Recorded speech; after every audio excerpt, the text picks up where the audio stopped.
첫 번째 주제는 스페이스X의 역사적 IPO 소식입니다. 스페이스X는 주당 135달러로 5억 5,556만 주를 팔아 750억 달러를 조달하며 역대 최대 IPO를 기록했고, 상장 티커는 SPCX이며 시가총액 약 1.77조 달러로 미국 기업 중 7위 수준입니다. IPO는 고정 가격 방식으로 진행됐고, 기관 개인 주문이 폭주해 전체 청약이 약 4배 초과 제출됐지만, 개인 투자자 배정은 당초 예상 약 30%보다 줄어든 저 20%대 수준으로 결정되어 많은 개인이 배정받지 못할 가능성이 높습니다. 시장에선 파생 상품과 선물 등 거래가 활발해 개장 전 암시 가격이 IPO가보다 높은 수준, 선물 165달러 수준을 가리키기도 했으나, 재무적으로는 최근 연간 매출 성장, 최근 연간 약 186.7러에도 불구하고 분기별 수십억 달러 적자와 누적 결손 약 403억 달러, 최근 분기 자본 지출 급증 101억 달러, 그중 AI 관련이 다수를 보이고 있어 모닝스타 등은 밸류에이션 과대평가를 지적하며 내재 가치를 약 절반 수준으로 평가했습니다.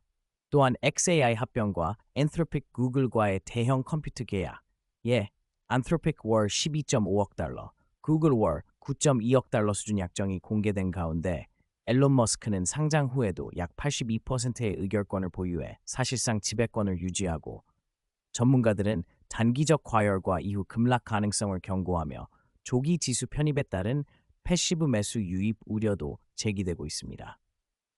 두 번째 주제는 미 이란 관련 지정학적 전개가 시장 심리와 원자재에 미치는 영향입니다. 도널드 트럼프 대통령의 미 이란 간 잠정 합의 주장과 호르무즈 해협 재개 제재 완화 언급에 따라 위험 회피 심리가 완화되어 유가가 중반 80달러대로 내려가며 주식이 반등했으나, 이란 측은 최종 승인 사실을 부인해 불확실성은 남아 있습니다.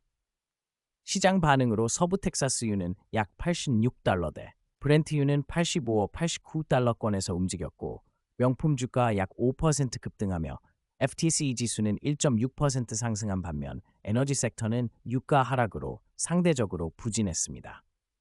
한편 미국의 핵심 석유 저장 허브인 오클라호마 커싱 재고는 약 2,160만 배럴로 운영상 위험 수준인 약 2천만 배럴에 근접해 있고, 전문가들은 호르무즈 해협 봉쇄가 장기화되면 수개월 내 유가가 140에서 160달러까지 급등할 수 있다고 경고하고 있습니다.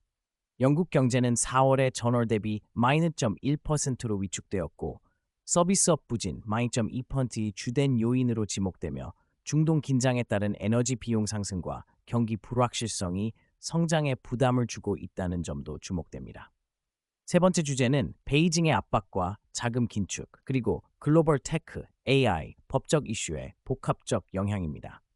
중국 중앙정부가 지방정부의 과잉 투자와 코인베이션 모델을 문제 삼아 사모펀드, 가이던스 펀드 감독을 강화하면서 드림 같은 기업이 지방성 자금에 과다 의존한 사례에 대해 조사와 제동이 걸리고, 이는 지방재정 리스크와 자금 배분의 비효율을 드러냈습니다. 메타가 약 20억 달러에 인수한 마누스틸에 대해 중국 당국이 해체를 명령한 보도는 중국의 대외 거래, 기술, 인력 이동 통제가 실제 완료된 계약을 되돌릴 수 있음을 보여주며 국외 거래의 가역성 위험을 키우고 있습니다. 글로벌 AI 경쟁에선 제프 베조스의 프로미티우스가 대규모 자금을 유치해 약 410억 달러, 보도상 40 밸류에이션을 받았고, 오픈AI는 엔트로픽과의 경쟁 속에서 가격 인하 검토를 하고 있어 연산비 중심의 비즈니스 모델에 마진 압박을 줄 가능성이 있습니다. 이와 별개로 앨런 머스크가 반도체 칩 제조 등 하드웨어 확장을 시사하는 움직임이 보이고, 법적 사회적 이슈로는 오픈AI가 캐나다에서 챗GPT가 24생의 자살을 부추겼다는 이유로 소송을 당한 사건과 샘 뱅크먼 프리드의 항소 실패, 데이터 센터 확장에 따른 전력 사용, 건설, 지역사회 영향 우려 등이 동시에 부각되고 있습니다. 네 번째 주제는 중앙은행들의 스탠스와 인플레이션, 지정학적 충격이 시장에 미치는 영향입니다.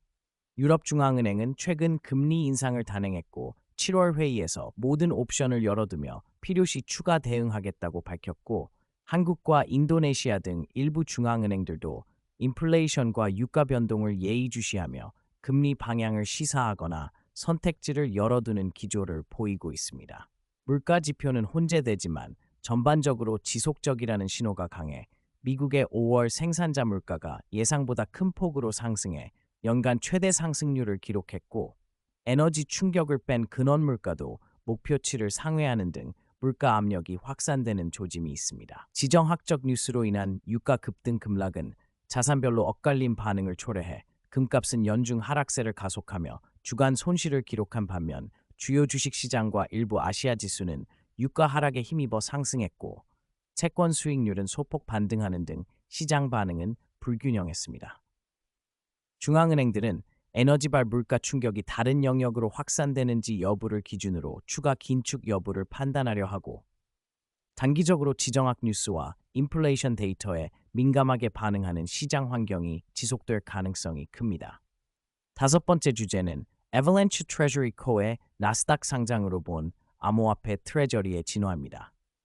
Avalanche Treasury Co는 스펙 합병을 통해 총액 약 6.75억 달러 규모로 AVAT 티커로 나스닥에 상장했으며, 최고 책임자는 바트 스미스입니다. 이 회사는 단순히 AVAX 토큰을 보유하는 기존 토큰 프록시 모델을 넘어서 네트워크 인프라와 애플리케이션의 자본을 적극 배치하고 스테이킹 수익과 에코시스템 투자를 통한 수익원을 창출하겠다는 점을 차별화 전략으로 내세우고, 약 1,500만 AVAX를 보유해 유통 물량의 약 3.5%를 차지합니다.